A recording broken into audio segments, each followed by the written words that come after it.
NHL hockey is officially back. Today we're going to take a look at the results from our first batch of exhibition games. Plus we're also looking at some NHL trade rumors focusing on teams like the New York Rangers and the Detroit Red Wings. And we have a signing to discuss as well. We'll jump into all the latest coming up next.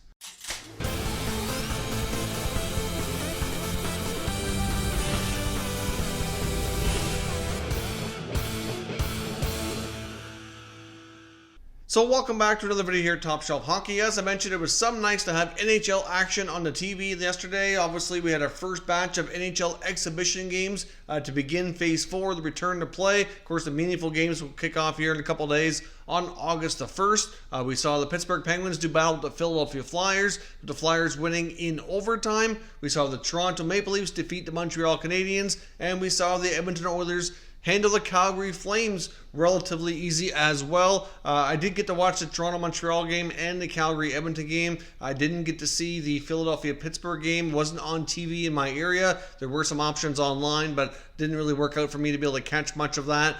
So obviously I get to see the other two, which was great. The Leafs looked pretty solid. Ilya Mikheyev scored the first goal. Looked like a pretty solid player for the Leafs. Nick Robertson looked pretty good in his NHL debut as well. For the most part, Toronto looked pretty decent. I do think there's some room to tighten up defensively, as always, really, with the Maple Leafs. The Habs didn't look too bad, but certainly are going to have a tough time against Pittsburgh, I think. Nick Suzuki really stood out for me as being a strong performer. And in the later game, the Calgary Flames did not look good at all to me. They really were a bit of a mess. Cam Talbot was not strong of the net in his portion of the game, so that really wasn't good. The top line, I thought Tkachuk and Lindholm were decent, but Monahan and Gaudreau, not so much. The defense wasn't great.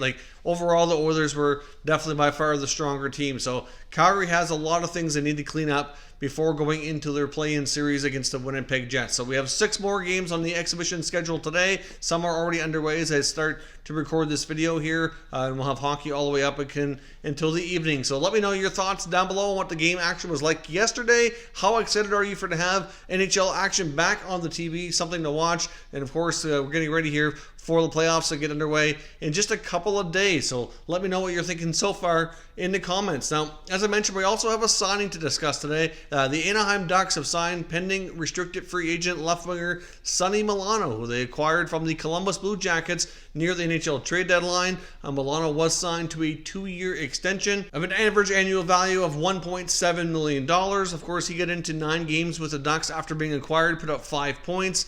Did okay in Columbus before that. Certainly had shades where he looked really good, and there's other times where he's a little inconsistent. Milano's still a young player, though, and has a lot of skill, so we'll see if he can make the most of it. I think it's a decent contract for the Ducks.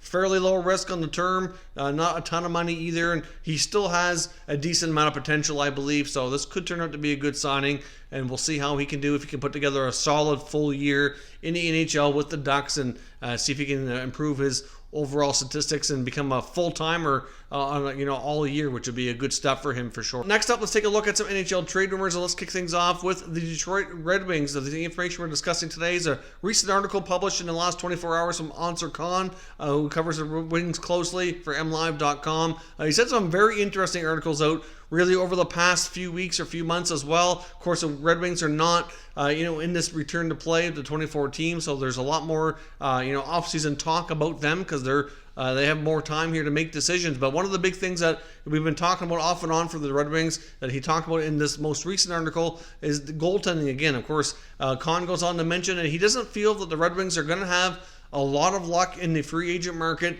when it comes to trying to get a decent veteran goaltender, because there are going to be some very interesting names on the goalie UFA market. You're going to have guys like Braden Holtby likely leaving Washington. You got Robin Leonard in Vegas, who's certainly, he could get re-signed there. They could move on from Fleury, but either way, there's a good chance he's a UFA on the free agent market. You could have Jacob Markstrom. I think the Canucks are going to push hard to sign him, but of course, until it's done, no guarantee. So there's really 3 really good names. There's some lower level guys as well, but obviously he feels with Detroit being a rebuilding team that they're going to have a hard time attracting a top tier free agent goalie who could come in and sign a longer-term deal. He doesn't feel that they're going to bring back Jimmy Howard. There's probably no chance of that based on how poorly last year went. And many of the other prospect goalies in the system are really nowhere near ready. We're probably looking at least a couple years away for them to get a real solid opportunity. And even if Steve Yzerman decides to go kind of off the board a little bit and use that number 4 overall draft pick in the 2020 NHL draft to take top goaltending prospect Yaroslav Askarov, he's still going to be a couple of years likely getting to the NHL. He's not going to be an immediate fix. They're going to, at the very least, need a veteran goaltender as a stopgap, potentially a longer-term solution as well, depending on who they end up with for younger goalies in the system and what kind of timelines we're looking at for them to develop. Decon feels it's much more likely that they could go through the trade market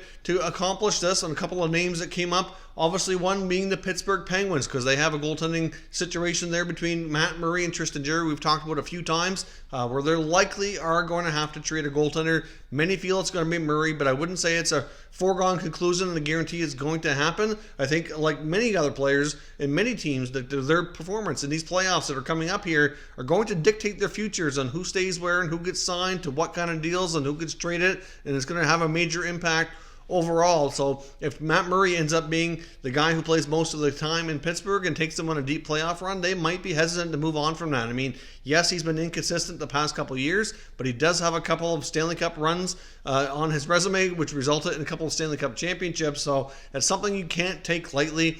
So they need to tread cautiously here. But at the same time, we're only a year removed from having the Seattle Kraken expansion draft, and they're not going to want to lose a goaltender for the second expansion draft in a row. So they're likely are going to have to make a move sometime, most likely this offseason, but it could be delayed a little bit. They could buy some time, but certainly if it doesn't happen before the season starts, then during the season for sure. They have Casey DeSmith signed for 2 more years at just over $1 million, who could easily be the backup over that time frame as well. So it's just a matter, is it going to be Murray and DeSmith or Jarry and DeSmith? They have to make that choice, and one of these guys likely does get moved, and the Red Wings could certainly use either one of them. They're both in their mid-20s, so there's a possibility here that they could be a longer-term solution and be that starting goaltender. They still have Jonathan Bernier under contract, so he would be fine to serve as a backup. They do have Calvin Pickard as well, but he hasn't really performed well at the NHL level the past couple of years. In his limited opportunity with Detroit last year, he didn't have very good games played as well, but at the same time, you kind of wonder if the team in front of them obviously played a role in that too. So really, if they decide that there's nothing out there they like, they could go with Bernier and Pickard, but really that's not going to be a good recipe. But at the same time, maybe they'll be content to sit at the bottom of the standings and get another high draft pick. I don't know exactly what Steve Yzerman kind of envisions being best for his team, but if he has an opportunity to grab a goaltender like somebody in their mid-20s that is a bona fide NHL regular who can be a starting goalie for them, it's probably a wise thing to do for sure. So Murray and Jarry certainly could be high up on his radar. Now, another team that could be high up on his radar could be the St. Louis Blues. They're in a different situation. They're obviously the current Stanley Cup champions. We'll see how they do in these playoffs. But of course, they have Jordan Binnington and Jake Allen, both under contract, both with 1 more year left on those deals. And Binnington likely is going to get the bigger contract extension between the two, because right now they're both making just over $4 million, similar contracts, but you know that Binnington's number is going to go up, and Jake Allen's number likely is going to come down a bit, because if he's going to be relegated to being a full-time backup instead of a starter, he's not going to be able to command a $4 million salary. But if he goes on to another team like Detroit where he could be the starter, that would be better for him as well from a financial gain standpoint, and as well it could be better for his longer-term career unless he's content to stay in St. Louis, make less money, and go from there. But at the same time, St. Louis has their side of the thing to look at. Of course, there's more to it than just dollars. You get the expansion draft coming up, just like I talked about for Pittsburgh, and he could be a target for them to go to Seattle. I mean, that's maybe St. Louis wouldn't mind it. I don't know. But Jake, to me, would make a lot of sense for Detroit. He's only coming up on being 30 years old, so he still has some good prime years left. He's not going to be a super expensive contract. He's only $4 million plus a little bit for the next year. You could probably extend him for another couple of years beyond that at a similar amount of money. I don't think he's really played well enough to justify a raise. He might even be able to go down a little bit. He might take the term at just for that stability to keep everything going for his NHL career. So that might make a lot of sense. He could be a good stopgap at least for a couple of years while they continue to develop their prospect goalies and maybe find that next goaltender of the future, because clearly that's something they desperately need to find. But he could actually be an improvement over Howard, at least take them up a few notches while they work on developing all their other prospects to get back in contention. The article also mentions Alexander Georgiev with the New York Rangers, and I think this one's a lot less likely. I don't think we're going to see him moved. I do think there's a good chance that the Rangers make a move in goal. Obviously, they have Igor Shesterkin, and they have Georgiev, and they have Henrik Lundqvist. It looks as though for playoffs, Igor's likely going to start. We'll see if he plays well. He'll likely keep the net. Lundqvist likely is backing up to start. He's likely going to be that number 3 guy who's not dressed, but he's there in case they need him. But I do think there's a really good chance that the Rangers find a way out of Lundqvist's contract this offseason, whether they find a trade partner by taking on maybe like a half of his cap hit. They could trade him, retain 50%, something to that effect. That could work, or consider a buyout. Either way, I have a hard time imagining how Lundqvist returns to the Rangers after this season. So that would allow them to run with Shesterkin and Georgiev on a shorter term basis here while they're both developing, coming out of their entry level contracts. Well, then, before they start making bigger money, because at some point, Shesterkin is likely going to get that longer term, bigger money contract if everything keeps going the way it is. And Georgiev could still be an excellent backup. I mean, at some point, they might have to trade him if he's playing well enough to deserve more of an opportunity, but that's something they could delay on for a couple of years. And at the same time, for expansion, they're both goaltenders who wouldn't necessarily need to be protected as well because of their lack of experience right now. So obviously, like, Igor is not going to be something they have to protect. So if Lundqvist is gone, they don't have to protect Igor. That saves things that way too. So I don't see the Rangers option really being much of an option there at all for Detroit.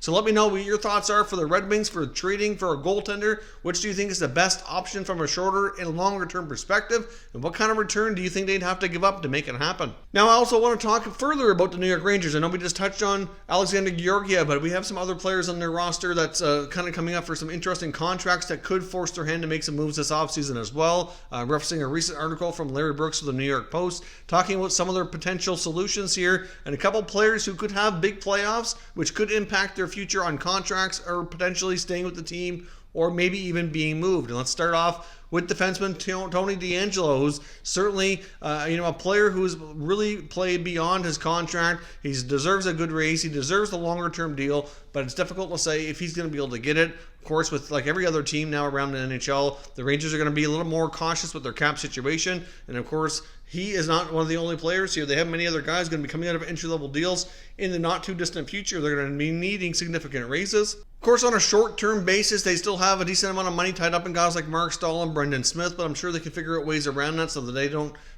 cause them to have difficulties with other younger defensemen on the team. Of course, they got Jacob Trouba locked up to a long-term expensive contract. Besides Deangelo, they also got Adam Fox, who's really looking like a tremendous young defenseman as well, is going to be getting a good contract, I would think, when he comes out of his entry-level deal in a couple of years' time. So they certainly are going to have an expensive blue line in 2 or 3 years when all these guys are graduated to pass their ELCs. And obviously they need to be careful here. Deangelo is a player who was mentioned in trade rumors before. Just because of all the prospects they have on their team, they may not be able to keep them all. And he's a player who certainly is kind of played well beyond his contract right now and needs a significant raise. But obviously we'll see how things can go. Obviously they need to make sure they save enough room, like I said, for a guy like Adam Fox. They've got Keandre Miller coming up as well. They also have Ryan Lindgren. Have to make sure they can kind of keep everybody signed and keep this blue line intact, because I do think over time it has the potential to be a tremendous NHL blue line. See how these playoffs go for Tony D and whether or not it can result in him getting a long-term contract and really improve his value that way, or whether or not it improves his trade value enough that the Rangers might have to consider moving him if they get too much of an offer in return that they just can't turn it down. But he's an interesting guy to keep your eye on here. A couple of Ranger forwards who are both going to be needing new deals in the short term that are going to have an impact possibly on each other are Ryan Strome and Filipino, your number 2 and number 3 centers. I mean, obviously Strome has had a career season, so he's certainly going to be looking for an increase in pay, making over $3 million now on his third NHL team. It's going to really fit in well with the Rangers. I mean, obviously having some opportunity to play with the guys he has in that top 6 has really elevated his offensive totals as well, which is certainly a big part of that. But if Filipino can have a really strong playoff and can prove that he's more than ready or capable of taking on maybe that number 2 spot, things for the Rangers that they might end up trading Ryan Strome. Now, Larry Brooks believes that they don't want to go long-term on a Ryan Strome contract because of a couple of reasons. One, obviously with Hedl coming out of his ELC soon, they want to see what he's capable of, and maybe he can play higher higher in the lineup than Strome longer term. And the other thing is they get top center Mika Zibanejad, who's going to be needing a new contract in the next 2 years. And if things continue the way he's been playing, he's likely going to be a $9 or $10 million player because he's been really coming through a lot and put up some big point totals and big goal totals for the Rangers. So they need to kind of balance everything out here. In longer term, we might make more sense to have Zibanejad and Hedl as your 1-2 rather than Zibanejad, Strome, Hedl, and have a more expensive center iceman obviously down the middle, which is important though. You do need to have strong centers, and right now these guys are playing well enough that they are starting to build upon that. But honestly, like I said, it seems reluctant that the Rangers seem reluctant to go long term on Strome, and I think it makes sense as to why. So we'll see if they can come to terms on a short term contract, and whether or not Filip Hedl, if he comes through with a great performance in the playoffs, that might change their mind instead of doing a new contract for Strome if he could end up being traded instead. I know the Rangers are a team that's interesting to watch, even though they're still, just slowly coming out of this rebuild. They have a lot of great prospects. Some of them are ready to graduate, needing new contracts, and they're already at a situation where they might not be able to keep everybody because of the cap situation. And with having a flat cap for the next 2 or 3 years, it is going to impact things quite a bit. So it'll be interesting to see what they do. So what do you see happening for the New York Rangers? Ryan Strome getting a long-term contract. Do you think it's possible he could be moved if a guy like Filip Hedl really improves his play during his playoff run? Let me know your thoughts down in the comments and we can discuss further. If you're new to the channel, consider subscribing and turning on your notifications so you don't miss any future content. And give this video a thumbs up if you enjoyed it. I'd appreciate it if you did.